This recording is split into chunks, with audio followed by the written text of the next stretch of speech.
गजाननं भूतगणाधिसेवितं कपित्थजम्बूफलचारुभक्षणम् उमासुतं शोकविनाशकारकं नमामि विघ्नेश्वर पादपंकजम। जय गणेश जी। बोलिए गणेश भगवान की जय। विघ्नहर्ता गणपति बप्पा मोरया। प्रिय भक्तों, आज बुधवार का दिन है। बुधवार का दिन भगवान गणेश जी को अत्यंत प्रिय है। इसलिए भगवान गणेश की पूजा आराधना में कोई भी कमी नहीं होनी चाहिए। बुधवार का दिन भगवान गणेश जी को अत्यंत प्रिय है।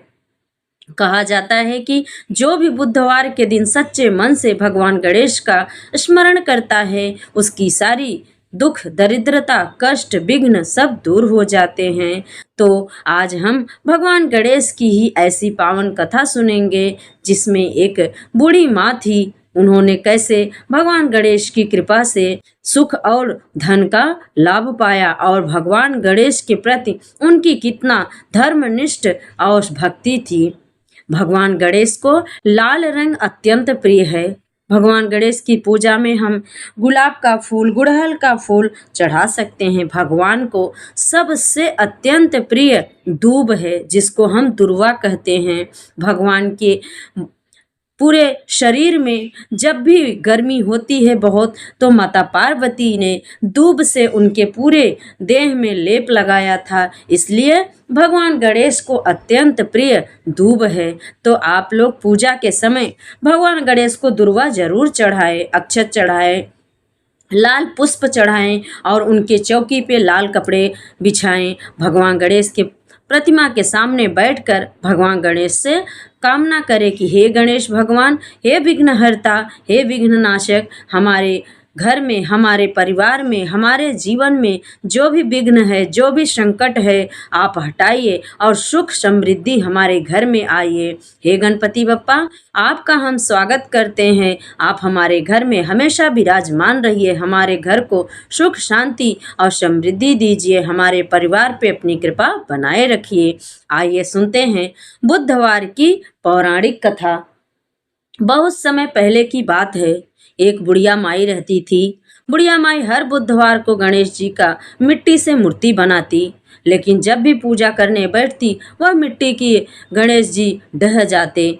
इसलिए बुढ़िया माई बहुत चिंतित हो गई। उन्होंने भोजन भी नहीं किया और दुखी होकर ऐसे लेट गईं और मन में सोचने लगी कि मैंने पूर्व जन्म में या इस जन्म में कौन सा ऐसा पाप की हूँ, जिसके कारण भगवान गणेश की मूर्ति जब भी मैं बनाती हूँ वह ढह जाता है। एक दिन बुढ़िया माई के नगर में ही राजा थे। उनके घर की दीवारें बनाई जा रही थी। उन्होंने गई और जो दीवार बना रहे थे उनसे बोली, भैया मेरी एक गणेश जी की मूर्ति बना दीजिए सीमेंट की, ताकि मेरे गणेश जी ढहे ना।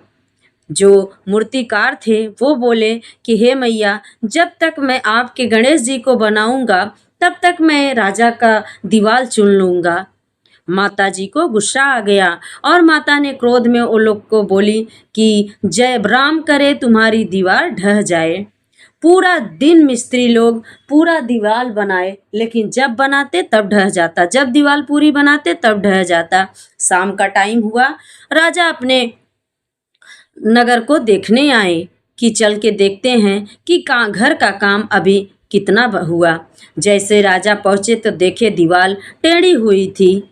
तो उन्होंने घर बनाने वाले मिस्त्री से पूछे कि हे भैया मिस्त्री, आप लोग कैसा काम कर रहे हो कि दीवार कब से बना रहे हो? सुबह से शाम हो गई और अभी तक बनी नहीं। उन लोगों ने सारी बात राजा को बताई कि एक बुढ़िया माई आई थी, हम लोग से बोली कि एक गणेश की मूर्ति बना दो। हम लोगों ने नहीं बनाया, तो उन्होंने जाते जाते कह के गया कि राम करे तुम्हारी दीवार ढह जाए। जब राजा ने ऐसी बात सुनी तो फिर बुढ़िया माई को तुरंत सैनिक भेजकर बुलाया और बुढ़िया माई को सोने का गणेश जी गढ़ा के दिए और बोले, हे माता, आप हमें ऐसा वरदान दीजिए कि हमारा घर फिर से बन जाए। माता ने कहा कि ठीक है, गणेश करे कि आपकी दीवार खड़ी हो जाए। उसके बाद राजा की दीवार खड़ी हो गई और राजा ने भी सच्चे मन से पूरे नगर में घोषणा करवाई कि आज से बुधवार के दिन जो भी सच्चे मन से भगवान गणेश की पूजा अर्चना और भगवान गणेश की कथा सुनेगा, उसके सारे विघ्न, सारे दुख खत्म हो जाएंगे। इसलिए हे भक्तों, जब भी आप बुधवार का व्रत करें या ना करें, लेकिन भगवान गणेश की पूजन जरूर करें। उस दिन भगवान गणेश की कथा अवश्य सुनना चाहिए। इसलिए आप लोग गणेश जी की पूजा करके और कथा को अंत तक अवश्य सुने। आप सभी से मैं भी अनुरोध करती हूँ कि आप लोग कथा को अवश्य पूरा अंत तक सुनिएगा, और कथा अच्छी लगेगी तो कमेंट में जय गणेश विघ्नहर्ता जरूर लिखिएगा। बोलिए गणेश भगवान की जय। अब आइए सुनते हैं गणेश भगवान की दूसरी कथा। बहुत समय पहले बुधवार के दिन का समय था। एक साहूकार का नया नया शादी हुआ था। उसकी पत्नी अपने मायके चली गई थी। नई नई शादी थी, इसलिए साहूकार को नई नई उमंग भी थी, और परिवार के लोग जो भी आए थे, रिश्ते लोग, सब लोग शादी बीतने के बाद चले गए। साहूकार एकदम अकेला हो गया। एक दिन उसने सोचा, क्यों ना मैं जाकर अपनी पत्नी को लेकर आऊं, और साहूकार अपने ससुराल पहुंच गया। साहूकार की बहुत आवाभगत हुआ, लेकिन ससुराल में तो अपनी पत्नी से वो खुलकर ना बात कर पाया, न उसका चेहरा देख पाया। अगले दिन ही साहूकार ने कहा कि अपने सास ससुर से कि आप लोग मेरी पत्नी की विदाई कर दीजिए, हम जाएंगे। अब सास ससुर क्या करे, उस दिन बुधवार का दिन था। कहा जाता है कि जो भी शुभ कार्य करने अगर आप कहीं बाहर जाते हैं, तो आप सभी को बुधवार के दिन नहीं जाना चाहिए, चाहे आप लोग व्रत रहो और चाहे ना रहो। लेकिन साहूकार बहुत जिद करने लगा। उसकी बात तो मानना ही पड़ा उनके सास ससुर को। उन्होंने बहुत समझाया कि बेटा, आज बुधवार का दिन है, इस दिन किसी भी बेटी की विदाई नहीं होती। लेकिन साहूकार कुछ नहीं सुना। उसने कहा कि मैं ये शुभ अशुभ की बातें नहीं मानता। लेकिन साहूकार के मन में बुधवार के प्रति कोई भी भय नहीं था, और अपने सास ससुर से कहा कि आप लोग हमें आशीर्वाद दीजिए, हम लोग जाएंगे। अब अपने दामाद के आगे सास ससुर की एक भी नहीं चली। मन में मसौर कर तैयारी करनी पड़ी। बेटी की विदाई कर दी। अब चलते चलते रास्ते में साहूकार की पत्नी को बहुत तेज से प्यास लगी। साहूकार को उसकी पत्नी ने कहा, हे स्वामी, मुझे प्यास लगी है, कृपया करके आप मेरे लिए जल लेकर आइए।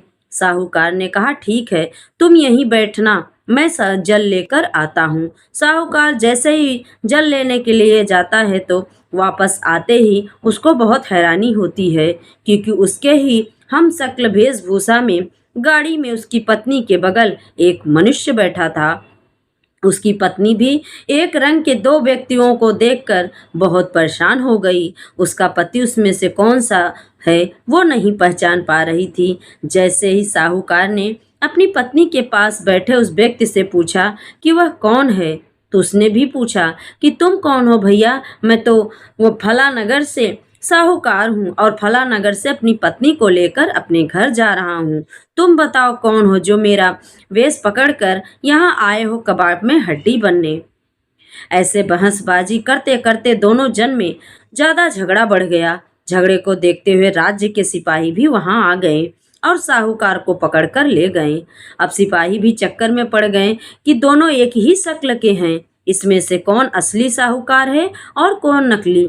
उन्होंने साहूकार की पत्नी से पूछा कि उसका पति कौन है, लेकिन वह भी बेचारी क्या करे, उसको तो खुद नहीं समझ आ रहा था कि इसमें से मेरा पति कौन है। तब साहूकार ने हाथ जोड़ लिए और भगवान से मन ही मन विनती करने लगे, हे भगवान, यह आपकी ही माया है। तभी ऊपर से आकाशवाणी हुई कि हे मूर्ख, याद कर, कुछ देर पहले ही तूने अपने सास ससुर की बात न मानकर भगवान बुद्ध देव का अपमान किया है, और बुधवार के दिन तू अपनी पत्नी को विदा करके अपने घर लेकर जा रहा है, जबकि तुझे इस दिन कहीं भी आना जाना नहीं चाहिए था। वह भगवान स्वयं बुद्ध देव थे, जो व्यापारी के रूप में आए थे, और व्यापारी के रूप में ही तुमको सबक सिखाने आए थे। तब साहूकार ने कान पकड़कर माफी मांगी और आगे से कहा कि कभी ऐसा नहीं होगा। हे बुद्ध देवता, मुझे माफ कर दीजिए, मैं आज के बाद कहीं भी शुभ कार्य के लिए नहीं जाऊंगा। बुधवार को आपका नियम पूर्वक पालन करूंगा और कथा करूंगा, व्रत रहूंगा। तब जाकर साहूकार के रूप में बने बुद्ध देव वहां से चले गए और साहूकार और उसकी पत्नी को लेकर अपने घर गया। ये सब घटना होने के बाद साहूकार और उसकी पत्नी दोनों नियम से बुधवार का व्रत पालन करने लगे। कहा जाता है कि जो भी व्यक्ति बुधवार के दिन इस कथा को सुनता या कहता है या फिर पढ़ता है, उसे बुधवार के दिन यात्रा करने से किसी तरह का दोष नहीं लगता और समस्त सुखों की प्राप्ति भी होती है। बुध ग्रह की शांति और सर्व सुख के जितने भी इच्छुक स्त्री पुरुष बुधवार को इस व्रत को करते हैं, ज्ञान बुद्धि कार्य व्यापार में उन्नति के लिए भी बुधवार का व्रत बहुत शुभ माना जाता है। बुधवार के दिन बुद्ध देवता के साथ भगवान गणपति की भी पूजा होती है। इसलिए कहा जाता है कि हमें जब अगर हमारे बड़े कुछ मना कर रहे हैं कि हमें ये काम नहीं करना है, तो हमें अपना जिद नहीं करना चाहिए और उनकी बात को मानना चाहिए। हे भगवान बुद्ध देवता, हे विघ्नहर्ता गणेश, जैसे आपने साहूकार के ऊपर कृपा की, वैसे ही सभी भक्तों के ऊपर अपनी कृपा बरसाए रहिए। और जो कोई पूरी मन से श्रद्धा से कथा को सुना होगा, उसके परिवार को कष्ट से दूर रखिए, सारे विघ्न को दूर करिए। हे गणपति नंदन, हे गजानन, आप सभी देवों में प्रथम पूज्य हैं। आप को प्रथम निमंत्रण आपको ही दिया जाता है, इसलिए घर में जो भी तकलीफ दुख विघ्न रहे, सबको आप दुख दूर करिए और सबको पुत्रवान करिए। सावन मास का यह महीना आपके पिताजी महादेव के लिए उत्तम माना गया है, इसलिए आपको भी हम बहुत प्रिय मानते हैं और आपका श्रावण मास में हम भी विधि विधान से पूजा करते हैं। आप सभी से हाथ जोड़कर विनती करती हूँ कि आप सभी भी भगवान गणेश का नाम लेते हुए जोर से जयकारा बोलिए। बोलिए गणेश जी भगवान की जय। अगर आप सभी को कथा अच्छी लगी हो तो एक लाइक जरूर करिएगा। आइए अब सुनते हैं गणेश जी की आरती। जय गणेश जय गणेश जय गणेश देवा, माता जाकी पार्वती पिता महादेवा, माता जाकी पार्वती पिता महादेवा। एक दंत दयावंत चार भुजाधारी, एक दंत दयावंत चार भुजाधारी, माथे पर तिलक सोहे मूष की सवारी। जय गणेश जय गणेश जय गणेश देवा, माता जाकी पार्वती पिता महादेवा। पान चढ़े फूल चढ़े और चढ़े मेवा, पान चढ़े फूल चढ़े और चढ़े मेवा। लड्डुअन का भोग लगे संत करे सेवा। जय गणेश जय गणेश जय गणेश देवा। अंधे को आँख देत कोड़िन को काया, अंधे को आँख देत कोड़िन को काया। बाजन को पुत्र देत निर्धन को माया। जय गणेश जय गणेश जय गणेश देवा, माता जाकी पार्वती पिता महादेवा। शूर श्याम शरण आए सफल की जय सेवा, शूर श्याम शरण आए सफल की जय सेवा। जय गणेश जय गणेश जय गणेश देवा, माता जाकी पार्वती पिता महादेवा। दीनन की लाज रखो शंभु सुतवारी, हम सब भक्तों की लाज रखिए शंभु सुतवारी। कामना को पूर्ण करो जग बलिहारी, कामना को पूर्ण करो जग बलिहारी। जय गणेश जय गणेश जय गणेश देवा, माता जाकी पार्वती पिता महादेव, माता जाकी पार्वती पिता महादेव। कर्पूर गौरम करुणावतारम संसार सारम भुजगेन्द्रहारम सदा वसंतम हृदयरविंदे भवम भवानी सहितम नमामि। बोलिए गणेश भगवान की जय, माता पार्वती की जय, भोलेनाथ की जय। तो ये रही आज की बुधवार की व्रत कथा। आशा करती हूँ आप सभी को कथा अच्छी लगी हो।